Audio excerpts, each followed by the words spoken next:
Don't let anybody make you think that God chose America as his divine messianic force to be a sort of policeman of the whole world.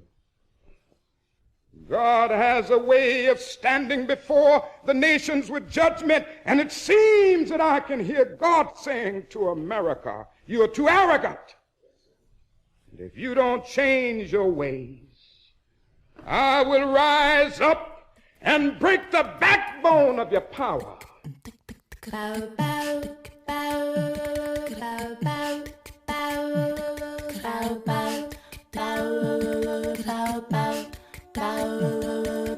Hotep, which in the language of ancient Egypt means we come with justice in peace.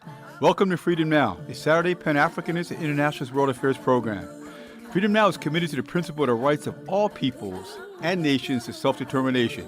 We thank you deeply for your contribution to KPFK, which permits programs like Freedom Now to stay on the air. In this era of corporate acquisition and co-optation of all dissident media, we provide the microphone, challenging their corporate and racist point of view. So stay tuned for our agenda here at Freedom Now.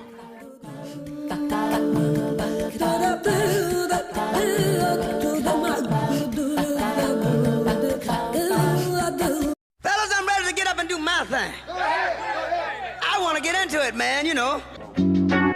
Peace, hoteps, and wisdom to all of our faithful and devoted listeners out there in the radio verse. This is Brother Brandon Sankara, and I want to start things off with a thank you to all of you listeners out there who keep on supporting Freedom Now and KPFK through this latest season of Fund Drive.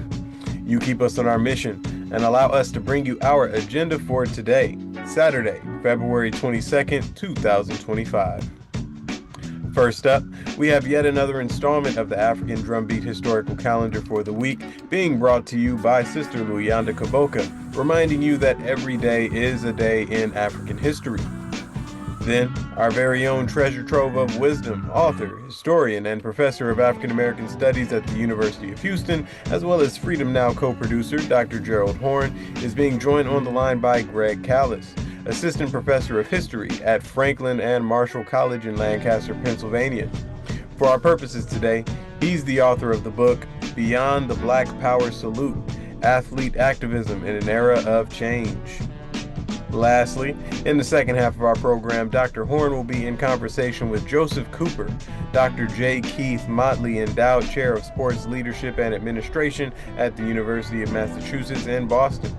Professor Cooper is joining us today to discuss his book, Black Sporting Resistance, Diaspora, Transnationalism, and Internationalism. So be sure to stay tuned in. Now, while we are in Fund Drive and still able to bring you this much quality content, we want to remind you to please support our efforts here at KPFK. Community radio is more than radio. This station is a look at our community. We've come together to be informed, entertained, and enlightened. What you get on this station is greater than what you'll find on social media or streaming services. That's because this station is committed to community first. I'm here to remind you that you rely on this station for news, music, and culture. You value community radio for enhancing your town as a place that you love. Now is a good time for you to support this nonprofit station with a financial contribution. Donations from people like you make this station possible, and here is how you can help. To make a pledge, call 818-985-5735. That's 818-985-KPFK. Or go online to kpfk.org and make your donation today. Now, of course, I'm going to be on the ones and twos as we pour this knowledge, making sure your mental cup runneth over with revolutionary wisdom right here to quench your mental thirst on Freedom Now. KPFK 90.7 FM in Los Angeles and kpfk.org streaming live on the web. To make sure that we stay on a smooth ride with that cultural vibe you know and love, we'll be enjoying a musical bottom featuring Zap Mama, Amerigo Gazaway, Cal Jader, Yusef Days, Monty Alexander, Branford Marsalis, and Mongo Santamaria. Now, people, get ready for this train coming, taking you one step closer to mental liberation, and stay tuned for that beat of the historical drum, followed by an interview with Dr. Gerald Horne and Greg Callis.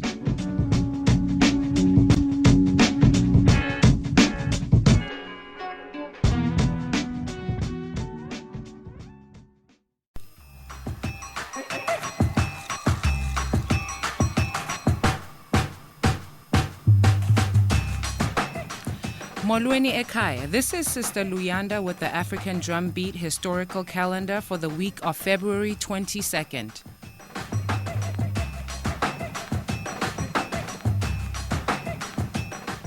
February 22nd, 1832.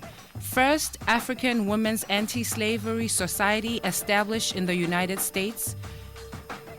A number and a variety of such women's anti-slavery groups are documented in the abolitionist press of these times, establishing the connection between the suffrage and freedom movements.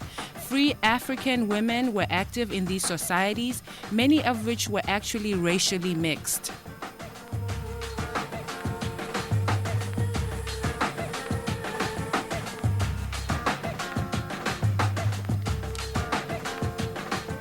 February 23, 1868, W.E.B. Du Bois, scholar and Pan-Africanist, is born.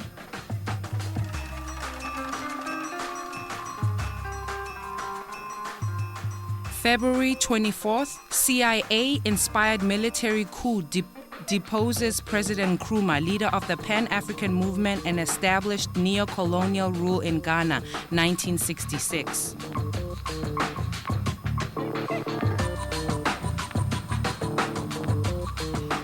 February 25th, 1936, Russian-American Rose Pesorda arrived as an organizer for the Goodyear Rubber Workers sit-in, the first in the U.S., lifelong anarcho-syndicalist, a waste maker in the garment industry, and then a union organizer for the International Ladies Garment Workers Union, and later the Congress of Industrial Organizations.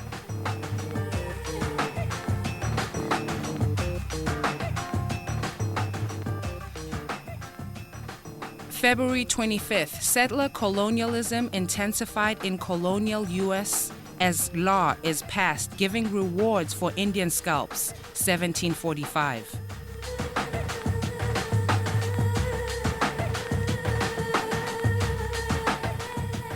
February 26th, 1938 to June 8th, 1938. The National Dollar Store chain owned the largest garment factory in San Francisco, Chinatown. When its owner, Zhong Shung, tried to implement part-time shifts, the 200 mostly Chinese American women workers protested, demanding a 9-hour full-time workday and a union representation.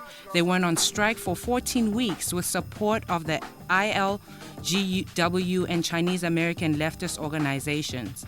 The workers won their demands after a bitterly fought battle both in and out of courts.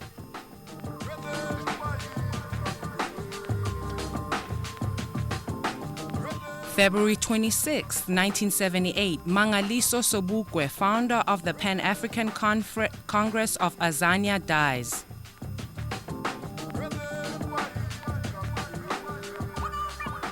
February 27, 1890 to November 29, 1989, Barbados-born African healthcare activist, devoted her life to battling racial discrimination in the education and employment of African nurses.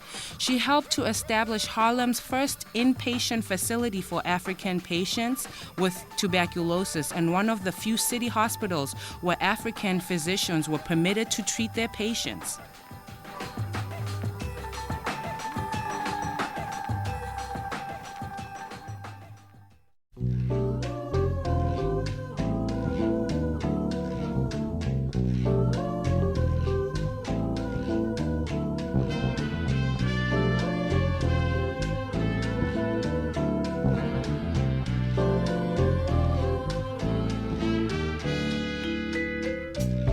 For Pacifica Radio, KPFK Los Angeles, this is Gerald Horne, and with me on the line is Greg Callis, Assistant Professor of History at York College in Pennsylvania, and author of the book, Beyond the Black Power Salute, Athlete Activism in an Era of Change.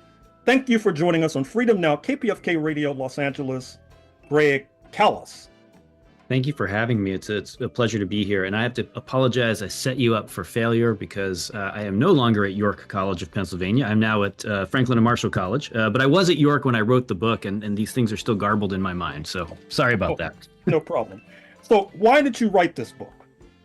I wrote this book because I've been interested in sports as a site where people could test out ideas about race and about gender and about equality, right? That people, when they talk about sports, talk about, let's say more important things than just who wins and loses.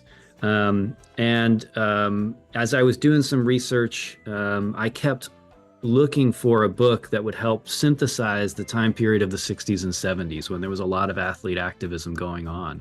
And I kept wanting to find a book that helped summarize some things so that I could fit my individual stories that I was working on. And I realized that book didn't exist. And if I wanted that book to exist, I was going to have to write it. So that's what led me there, because there had been lots of good work done on the 1968 Olympics. There'd been lots of good work done on individual important pioneers and activists like Muhammad Ali or Bill Russell and things of that sort. But there wasn't a book that kind of tried to tie together a lot of the threads that were going on from that period of the mid 60s through the mid 70s when so many different athletes were getting involved in different kind of causes and campaigns. So you mentioned Muhammad Ali, the boxer. What role does he play in your book? Well, I think Muhammad Ali is really central to this story and to this era. I opened the book with a prologue, really, that's, after he wins the heavyweight championship in 1964, defeating Sonny Liston, he has this memorable press conference where he tells the media that's in attendance, he says, "I don't have to be what you want me to be."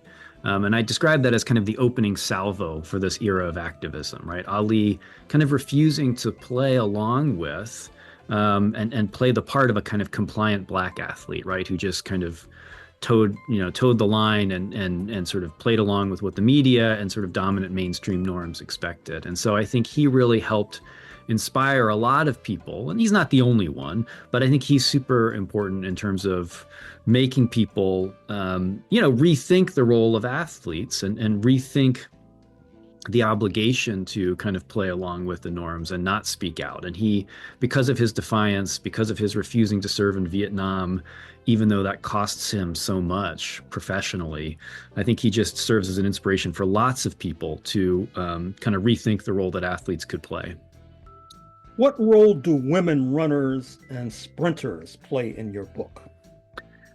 I think women runners are a really interesting case study because they're women athletes who are in some ways pushing beyond, going against a lot of the limitations and the expectations of what women can and can't do, right? I mean, it's wild to look back at the history and see that, for example, the longest race that the AAU would sanction into the 1960s, the longest race for women was 1.5 miles, which is, astonishingly short, right? The idea was that women's bodies couldn't handle longer distances than that. And women sprinters had helped to kind of, over decades, had helped to kind of push back against that, right? To show that women runners could be successful. And also, I think one of the things that's interesting about women runners is that was a sport where, women could be successful athletically, but they could still retain a certain kind of quote unquote feminine body shape or body type, right? There was the rhetoric around it, right, that circulated in some of the writing about women runners was that this was a sport that enabled women to, again, we're talking about mainstream norms, we're talking about problematic concepts, but the idea was that you could keep a certain figure, a certain kind of, body type that wouldn't make you quote unquote too manly.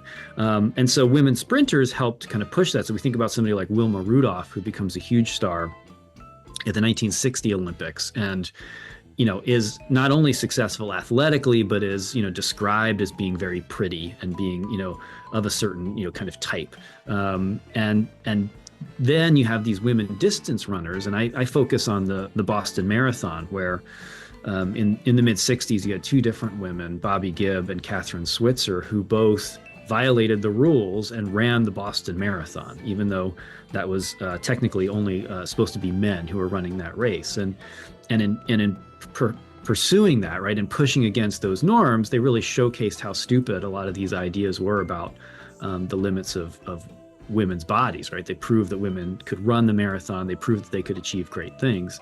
And at the same time, again, running had this kind of unique space where it was a sport that was kind of quote unquote safe for women to participate in.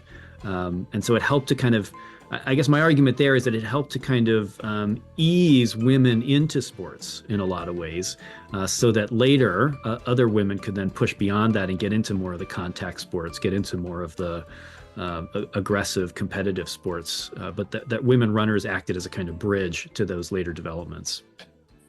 So turning the coin over, yeah. What role does masculinity play in your pages? Well, masculinities, I focus a lot on masculinity in a chapter about the first Ali Frazier fight, but it's a thread that runs throughout here. And there's, debates about what the right kind of manliness, to use the old-fashioned term, or the right kind of masculinity look like, right? What did it mean to be a man? And I think, especially for African American men who, if we're thinking about the civil rights movement and, this era, of course, of athlete activism is coming on the heels of the civil rights movement. It's coming during the midst of Black Power. And a lot of the rhetoric in that activism was about Black men kind of claiming their manhood that had been denied systematically through various forms of discrimination. So masculinity and manhood, especially for African Americans, is a really heightened issue in this era. And so I looked at Ali and Frazier and the rhetoric around that fight, the first fight between them. They're both undefeated heavyweight, African American boxers going toe to toe in early 1971. And so much of the rhetoric, both before and after, is about what kind of, man should one aspire to be, right? Joe Frazier is kind of modest. He's fairly humble. He goes along with the system. He kind of keeps his head down. He doesn't speak out very much about political issues. Ali is brash. He's defiant. He's loud, right? And he's much more willing to kind of, push back and challenge the status quo. And of course, he's a Muslim, whereas Frazier is a Baptist Christian. And so there's these, debates again about what's the proper kind of vision for masculinity or for manhood to follow, and what lessons could be drawn from both of these boxers, I suppose. Mm-hmm. And what about the Olympics? Many of us are familiar with the 1968 Olympics in Mexico, mm-hmm. and the protests by John Carlos and Tommie Smith. What do you have to contribute to the subject of sports and the Olympics? Yeah, I think one of the things that I wanted to do with this book is, as the title suggests, right, Beyond the Black Power Salute. There's been a lot written about or films made about the 1968 Olympics, and for good reason. It's a hugely important moment. And it is in many ways at the center of this era of activism. And so I talk about the Olympics, and I talk about those campaigns that are going on in that time period. But I think, if I add to it, contribute to it, right, is to think about that Olympics as part of a broader set of circumstances, possibilities that are going on, right? The Olympics are part of a broader fabric, a broader story here. And to also go beyond even 1960, right? To think about, again, the challenges of gender norms in the 1960 Olympics that somebody like Wilma Rudolph's engaged in. To think about the fact that Wyoming Tyus, who is an African-American woman sprinter who's often kind of neglected in the record, she's doing important work in 1964 as an athlete, in 1968 in supporting Smith and Carlos, engaging in her own form of protest that has often been ignored. So somebody like Amira Rose Davis, a great historian, has written about that. And so trying to call attention to some of those maybe more forgotten aspects of the Olympics. And also to think about, just to make this even more complicated, and I don't mean to go on too long here, but it's worth thinking about the fact that the Olympics are part of course, part of a broader set of contests going on in the Cold War, right? That all of this is being filtered through the Cold War. And so issues of race and gender are also mixed in with kind of international politics and positioning, and the U.S. trying to position itself as a land of democracy versus, sort of totalitarian communism, and yet having the serious problems of racial inequality and that are going on in the U.S. adds extra weight and extra meaning to all of these sports contests. And what about the now defunct American Basketball Association? What role does it play? Yeah, I think the American Basketball Association is a really fascinating, chapter here in American history. The ABA is in existence from 1967 to 1976. It had been set up as a rival for the NBA, but it was always kind of fighting an uphill battle. And because the NBA was more established and had a television contract and things of that sort. And so that gave the ABA kind of more freedom and more license to take chances and to do new things in order to get audience members. And so they had a three-point shot before the NBA did. But they also brought in players who had been sort of neglected by the NBA, and they allowed for a bit more creativity and flair in the way that players played. It was a more free-flowing, up-tempo style of basketball that really, I argue, and people have made these observations over the years, but it really drew more from the kind of black playground basketball, black urban basketball, a distinct style that had been developing over decades. And it brought that into the professional space more emphatically, right? Some of that had made its way into the NBA, but the NBA tended to be more scripted, more carefully controlled. And one of the things that I point out in my book and try to draw some connections here is that black style of basketball is happening at the exact same moment that hip hop culture is developing, right? And we think about hip hop starting to really show up in the early 70s in New York City and elsewhere. That's the exact same moment that this, more free-form style of play that people like Julius Erving are engaging in are happening. And so I see real connections between that style of play in the ABA, the emergence of hip hop, and the way that both sports and music and graffiti and other sort of forms of art could act as a form of political expression, a way to challenge urban neglect and to challenge the ways in which white flight and urban renewal plans had been really devastating to minorities in urban spaces. Finally, Greg Callis, author of the book Beyond the Black Power Salute, what's next on your research agenda, and what are other topics that budding scholars could address in this field that you have written a book about? Yeah, for me personally, I'm currently working on a project about sports in prison roughly from the 1970s through the 1990s. So I'm interested in how sports programs took shape, the hopes people had for them, the challenges they ran into, and thinking about the ways in which sports could act as kind of rehabilitative tools. So that's what I'm working on at the moment. I think there's lots of rich directions that could be done. And I've often thought about, you could write a sort of second volume of the book that I did and take a look at other case studies, right? There's a lot more to be done with African-American women in this time period, right? African-American women athletes. I think there's a lot of work to be done with HBCUs, the sports programs in HBCUs, to see how they, I talk about some of this in my book, but not in the depth that it probably deserves. So I think that would be another really rich chapter to get into. There's also, more to be done. Again, something I talk about in the book, but I think is really fascinating. 60s, 70s is a time when we see the kind of rise of athletes as celebrities, or we see an escalation in kind of celebrity status. And so thinking through the dynamics of that and how that impacts the possibilities for activism, but also maybe limits it. So yeah, lots of rich directions that people could go in. Well, I'm afraid we're going to have to leave it there. Professor Callis, author of the book Beyond the Black Power Salute. Thank you for joining us on Freedom Now, KPFK, Los Angeles. Hey, thank you for having me. I appreciate it.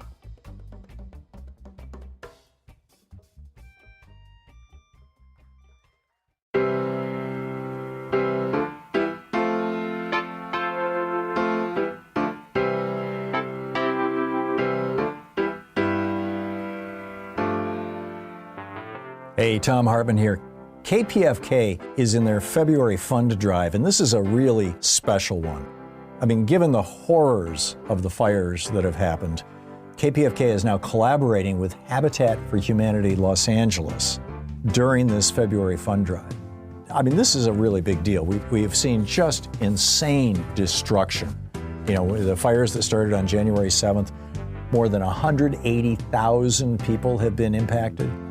Thousands of people homeless, homes destroyed, lives lost, residents displaced. Early estimates, approximately 12,000 structures have been damaged or destroyed. That's an estimated $250 to $270 billion in economic losses. 15 to 25,000 people lost their jobs, and that's probably a very conservative number because the business is burned down. Not to mention there's no customers because the people have been burned out of the neighborhoods and communities. So, a huge economic hit to the area, which is exacerbated, just making far worse. Imagine losing your home and then also losing your job, right? And the rebuilding is going to be a real challenge. It could take a decade. Just the next year is going to be largely devoted to just trying to clear up the debris and the hazardous materials. So in response to this very real humanitarian crisis here in the LA area, KPFK, is just one of the really finest radio stations in the country. I mean, old line progressive station. We all need somebody to lean on. KPFK is collaborating with Habitat for Humanity during this February fund drive. If you make a donation to KPFK in this February fund drive specifically for fire recovery aid through Habitat for Humanity LA, a portion of that donation is going to go to rebuilding and recovering efforts to those who have lost their homes in these wildfires. You can give $60, $75, $100, $500, $1,000. Whatever you give, Habitat for Humanity LA will receive a portion of your donation. Part of it's going to go to KPFK, part of it is going to go to Habitat for Humanity, and to help out people who just got burned out of their homes, lost their jobs, lost everything in most cases. The more you give, the more we can help the folks right now who are suffering from the effects of these devastating California wildfires. You make the decision on how much you want to give, but every dollar is appreciated. Supporting families affected by natural disasters really requires immediate and collaborative efforts, and that's what KPFK is doing. KPFK is stepping up here. And you can too. Please join in. Habitat for Humanity Los Angeles helps with immediate support to affected families. And over the long term, Habitat for Humanity LA is going to play a big role in helping communities recover and rebuild their homes, regain the capacity to rebuild their lives. I mean, the need for quality shelter and housing is going to go on for years as a result of this, as these wildfires continue to ravage Southern California, but there are ways you can help. Your support means that you are giving the means to rebuild lives, homes, and communities. So when you call 818-985-5735 and choose option 2 on the phone, let the phone answerer know that you'd like to donate to the fire recovery support effort with KPFK. And at the end of the month, KPFK will give a portion of all the funds raised to Habitat for Humanity Los Angeles.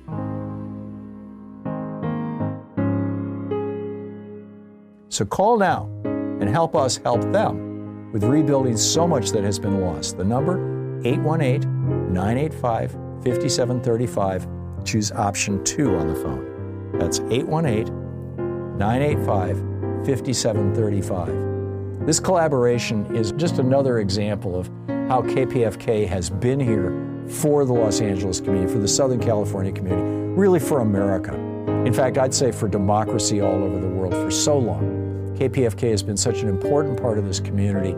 It's an important part of your life. It's an important affiliate for me, carrying my program. And I thank you for listening to our program on KPFK and letting them know that you appreciate it too. This is such a difficult time. I almost said desperate, and I'm sure many of these families feel desperate. I mean, just imagine having lost not just your home, but your possessions, your clothing, your records, all the photos that you had. I can't imagine. I mean, it's just so hard to even imagine what it would be like. And there's thousands of people living through this right now. Plus, KPFK is, a vital community resource, and we need to keep this station on the air as well. So here we've got a twofer. We can rebuild homes and KPFK. So call 818-985-5735, option 2. That's 818-985-5735 and use option 2 to participate, to become part of this extraordinary and important effort to help these families that got burned out and to keep this radio station on the air. It's such an important job, a mission, as it were, to inform Southern California, to keep people informed, and to pull our community together. So please call now, 818-985-5735, option 2, or go to kpfk.org. That's 818-985-5735, option 2, or kpfk.org. Thank you. Tag, you're it.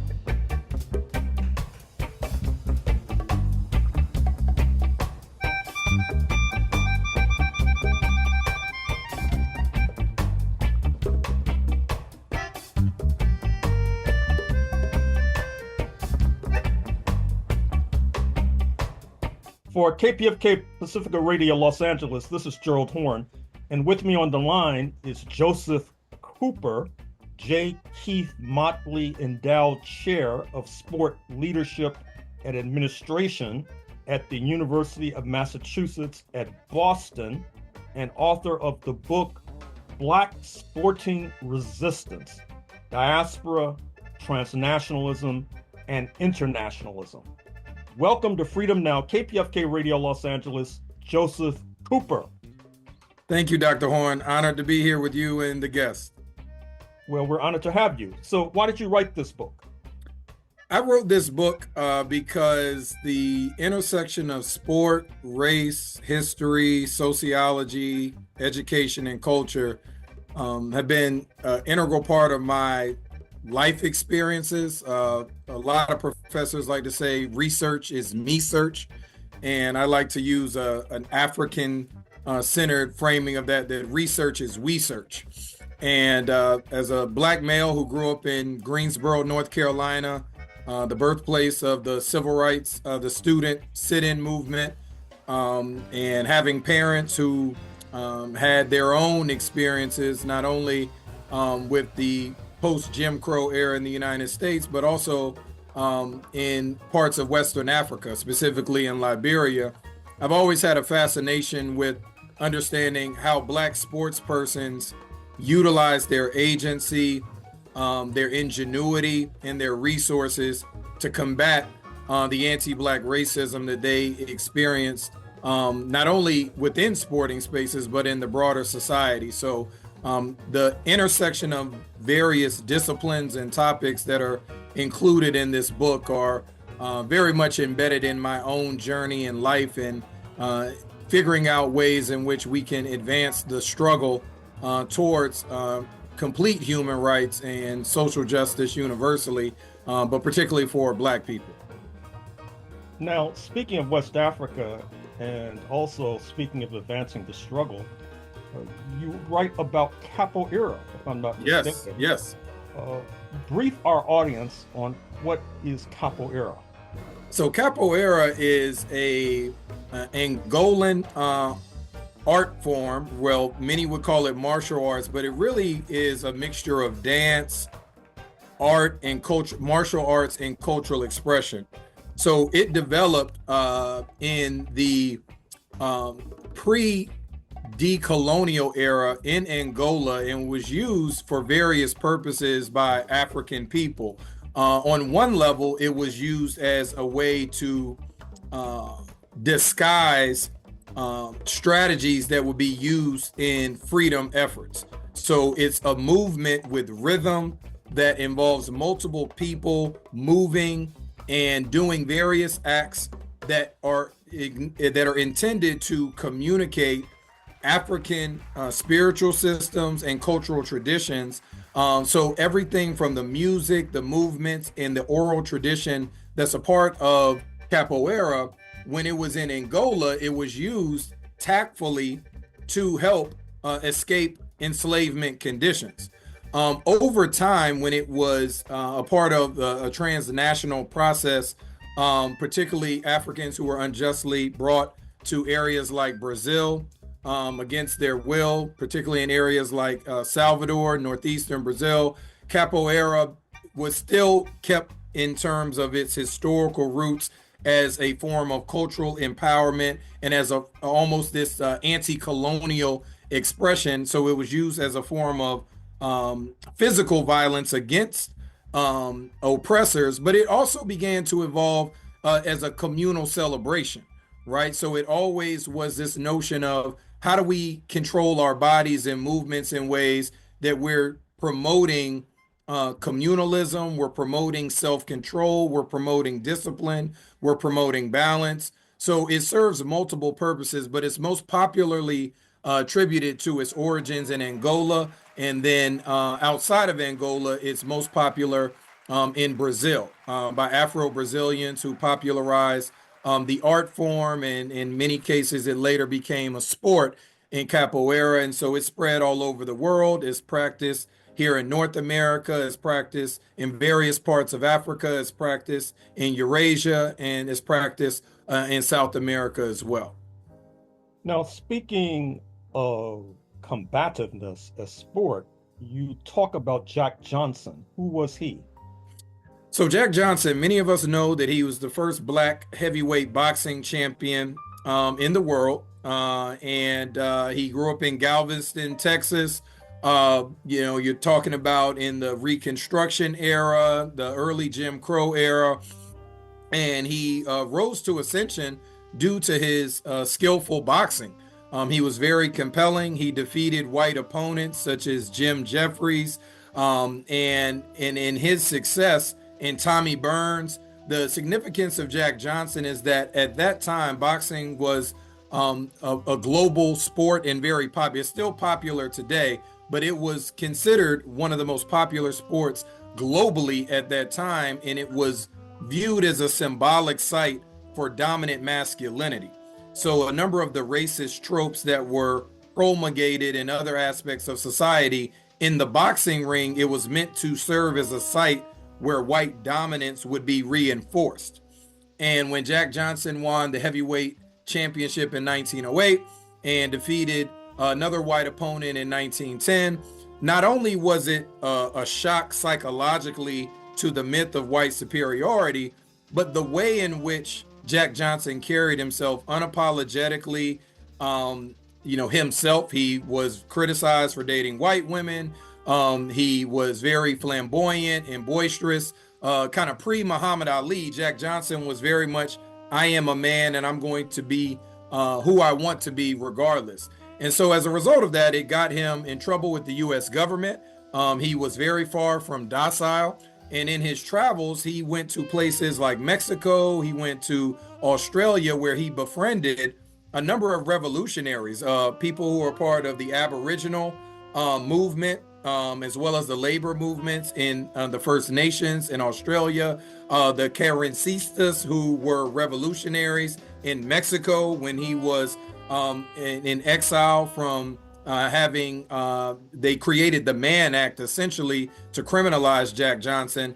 And while he was there, he was able to build relationships with individuals who were fighting, in U.S. imperialism and U.S. racism domestically and internationally. So he has a unique positionality as being considered the first Black icon athlete to not only break the barrier of being a heavyweight champion, but also unapologetically challenging status quos. So in the book, I talk about how his representation reflects stealth racial empowerment, which means he's not an activist in the same sense as Muhammad Ali, but he engaged in agenic resistance and symbolically was able to represent and be utilized by various activist groups that, even though his politics didn't align with theirs, they strategically used his symbol as a black athlete who was outspoken, who challenged the white power structure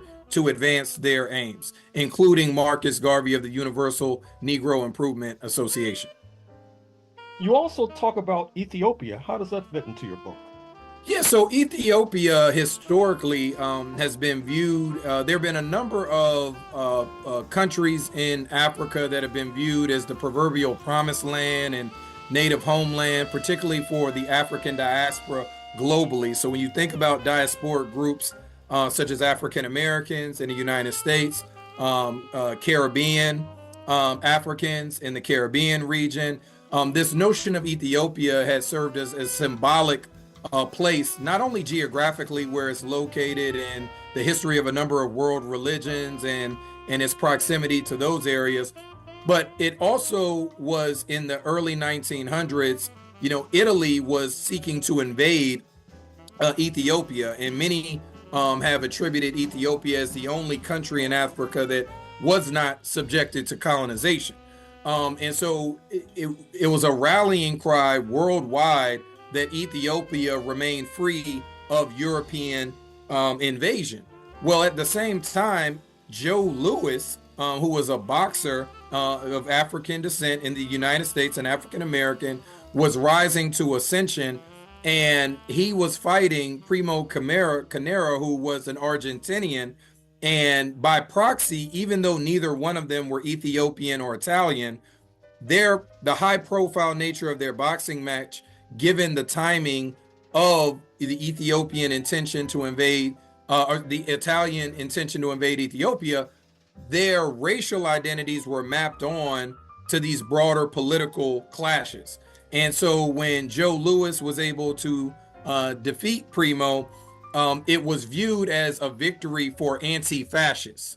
And those in Ethiopia, those globally were celebrating not only Ethiopia's successful military resistance against Italy, but also black boxers and black athletes like Joe Louis, which also at the same time, Jesse Owens had won 4 Olympic gold medals in Berlin, right in front of Hitler. So that was a victory for anti-fascists at that time as well. So Ethiopia was very symbolic, and it's been used not only in broader black freedom struggles, but also strategically in black sporting settings as a symbol for the advancement of African people. And as a footnote to your remarks, recall that in the 1930s as well, Joe Louis had these titanic matches with the German boxer. That's correct, Max Schmeling. That's correct. Which of course was also seen as a sort of anti-fascist proxy at the same time. Absolutely. Yes, that's documented in the text as well, particularly the notion that when he first lost in 1936 to Max Schmeling, it was viewed as a victory for Adolf Hitler and fascists, but then he came back 2 years later and soundly defeated Max Schmeling, and he developed an adoration for other anti-fascists, including number of people in the Jewish diaspora, which fostered what I talk about in the book as black sporting resistance, particularly African diasporic athletes often help develop interdiasporic alliances. So I mentioned with Jack Johnson building relationships with Aboriginal people in the First Nations of Australia, with Mexican revolutionaries, and Joe Louis's success over Max Schmeling helped him build relationships not only with anti-fascists such as those across the Jewish diaspora at the time, but also those who were part of the Communist Party in the United States and internationally as well. Unfortunately, that last detail you mentioned is oftentimes neglected. Joe Louis had organic ties, as you suggest, to the organized left. And in fact, as you probably also recall, one of the reasons he got into hot water with the US authorities was that he tried to forge an alliance with black businessmen to get a percentage of the profits coming from the televising of boxing matches. Absolutely. And televisions became a household appliance post 1945, for example. But Absolutely. In any case, you also talk about John Carlos and Tommy Smith, excuse me. What role do they play in your pages? They play a significant role. Many people would consider their iconic Black Power salute at the 1968 Olympics in Mexico City as really a watershed moment, particularly in the history of international sports, given that it was at the Olympics. And they were able to break the mold and demonstrate how Black radical politics could be exuded even at the highest level of sport. So oftentimes there's this old adage or cliche that says sports and politics don't mix. And athletes are indoctrinated into this mentality, very much a conservative, neoliberal mentality. If you want to be great at sports, focus on meritocracy, don't focus on race, don't question the status quo. And especially as a Black athlete, if you've been rewarded within this system, you should, to quote Laura Ingraham, shut up and dribble.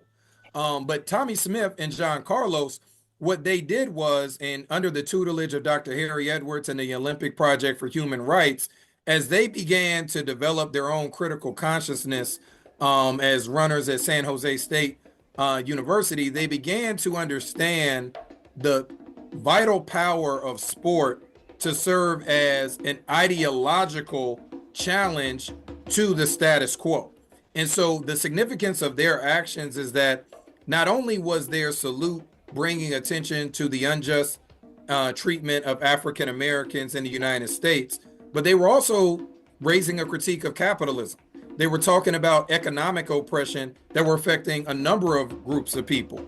Even in the Olympic Project for Human Rights, one of the main demands was the idea that South Africa and Rhodesia should be denied access to the Olympics because of the apartheid and the racial oppression that was happening there. So they're significant in that they were explicit in heightening the internationalization of the plight of African Americans in the United States with African people globally, and really oppressed people globally as well. And that's the significance of highlighting the connections, but also the distinctions between diasporic resistance, transnational resistance, and what I describe as internationalist resistance. And so a big part of this book is highlighting how Black sports persons like Tommie Smith and John Carlos are part and parcel of the Black internationalism struggle more broadly.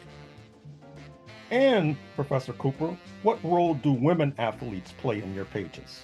Oh, women athletes play a critical role. So Rosanna Robinson, who many people don't know, was actually the first. Many people, if I mention Tommie Smith and John Carlos, they know. If I mention Colin Kaepernick, they know. But Rosanna Robinson was actually the first Black woman athlete, Black person athlete, to take a stand during international athletic event by saying that I'm not going to compete.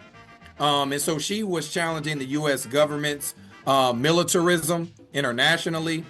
She also refused to pay taxes in spite of the U.S. propaganda during the Cold War, which painted Russia as this big dark enemy, when in the reality, the United States was engaging in domestic terrorism against African Americans, and then U.S. imperialism globally.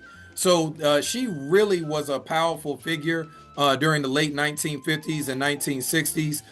More recently, Gwen Berry and Raven Saunders also used their platforms during the Black Lives Matter movement, or the movement for Black Lives, to ignite critiques against the U.S. hypocrisy around the treatment of African Americans and oppressed people, which also include people who identify across the LGBTQ plus background. And then also I highlight a scholar in the book, a colleague of mine, Dr. Janelle Joseph, Afro-Caribbean scholar who lives in Toronto, Canada, who's done extensive research on not only capoeira and how it served as a vital tool of sporting resistance for African people globally, but also her research on cricket. She did an autoethnographic study on the Mavericks cricket team, which was based out of Toronto, Canada, and how they traveled to different places in the Caribbean and Europe, or Eurasia, as well as in the United States. and through their transnational sporting resistance, they embodied what we are looking for in terms of the Black freedom struggle. And in her work, as I highlight in the text, it highlights how Black women played a critical role in the cricket clubs. Oftentimes we focus on the men who are on the men's teams, but we don't think about the collective cultural resistance is what I talk about in the text, particularly with cricket and capoeira, how the ethos of African ecosystem is perpetuated in productive ways, particularly in these sporting spaces. So we often talk about, particularly with Black nationalism and Black radicalism, the idea of maroonage and creating separate societies. Well, in the text, I talk about how we create these sacred cultural spaces, which even within oppressive or internal colonial contexts, creating these ethos where Cedric Robinson would describe as the Black radical tradition. This collective consciousness is maintained through our cultural practices, and Black women, sportswomen, have played a critical role in that effort as well. Another one that I'll mention is Kathy Freeman, who's an Aboriginal athlete out of the First Nations of Australia. She engaged in a symbolic activism or protest by wearing the First Nations Aboriginal flag during her international victory in the early 1990s. You've alluded to this, but could you elaborate on Black sporting resistance today? Absolutely. So Black sporting resistance today, similar to the broader internationalist movement and the Black radical movement today, is still in its development. And what I mean by that is when you think about emerging technologies, the use of social media, there have been a number of athletes who have galvanized around the ceasefire in Gaza movement, which is part and parcel of the Black sporting resistance tradition. It's in a place where its disruptive force has been met with backlash, not too distinct from the incoming president in the United States and the remnants of January 6th from a few years ago, where there was a backlash to the momentum gained around Black advancement in the United States and even particularly international ties. So I would argue that Black sporting resistance, particularly is the Black internationalist component, is still prevalent, is still developing, but it's not without its challenges. And so similar to what we would say about the Black internationalist movement beyond sport, there is a need for more collaboration. There's a need for more clarity in terms of short-term and long-term aims. And there is a need for a level of vigilance with the emerging fascist governments and fascist groups that are looking to advance their aims, not only within the United States, but internationally as well. Finally, Joseph Cooper J. Keith Motley, Endowed Chair of Sport Leadership and Administration at the University of Massachusetts at Boston, author of the book Black Sporting Resistance. What's next on your research agenda? What do your eager readers have to look forward to? Well, they definitely have to look forward to a sequel to the current text. So like many scholars, when you're doing research on a particular project, you get these breadcrumbs that open up a whole nother dimension to your work.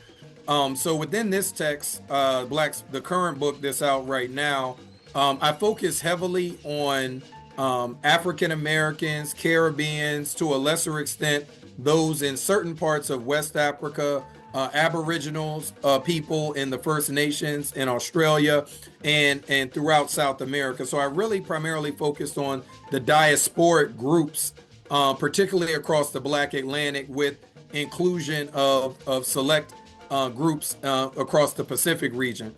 What I did not do in this text, but I was able to find some really useful information, is that in the sequel to this text, which is tentatively called Black Sporting Resistance 2, Continental and Pacific Sporting Resistance, is that I'm going to focus on across the continent of Africa, which would also include countries like Cape Verde, Kenya, Nigeria, South Africa, Ethiopia.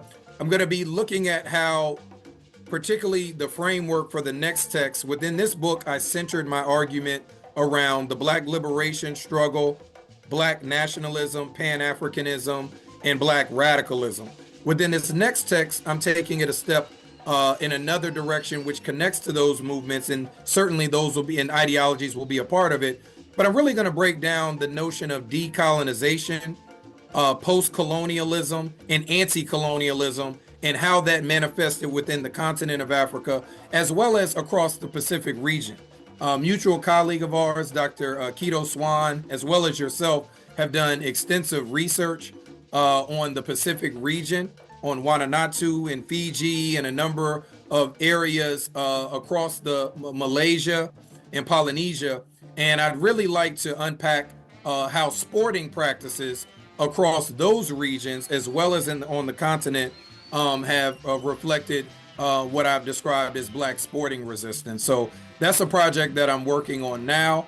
Hopefully looking to complete that by the end of this year, maybe at the early of next year at the latest. But that's what they have to look forward to.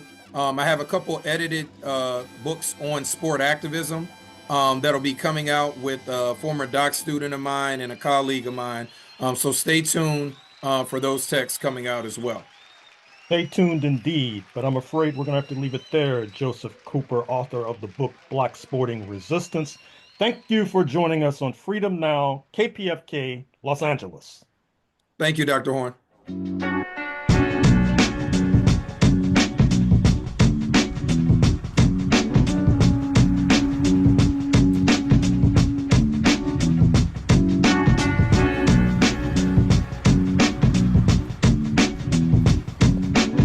In closing, we'd like to thank our guests, Greg Callis from Franklin and Marshall College in Lancaster, Pennsylvania, as well as Joseph Cooper from the University of Massachusetts in Boston. Shout out to Dr. Gerald Horne for doing what he does best and guiding this train of mental liberation towards Pan-African enlightenment for yet another Saturday. Word to producer Sister Tej. Much love to our spiritual backbone and Freedom Now founder Baba Didan Kamathi and Sister Luyanda Kaboka on the historical calendar. Shout out to our marvelous engineer, and last but certainly not least, thanks to all of our loyal listeners and supporters. This station is an essential resource in your life, whether it is reliable information you can use or joyful music that inspires your community. This station provides you programming that you rely on. You are an essential part of this station too, because listeners provide the funding that keeps the news, information, and arts alive. Listeners' money fuels this station's power to operate, and if you're going to continue to count on this station, please remember its staff and volunteers count on you. Your contribution this hour enables this essential resource to provide vibrant radio. Here's how you can help. To make your pledge, call 818-985-5735. That's 818-985-KPFK. You can also go online to kpfk.org. And this right here has been Brother Brandon Sankara. You can join us on Facebook at Freedom Now Gerald Horne. You can email the program at freedomnow@kpfk.org, or go online to our audio archives at kpfk.org and scroll down to Freedom Now so you'll be able to hear this program as well as 60 days worth of prior programming here at KPFK 90.7 FM. We now send you off to our sister Assumpta with Spotlight Africa coming up next, addressing issues facing Mama Africa. And until next Saturday, here at Freedom Now, we stand running our marathon, ready for revolution.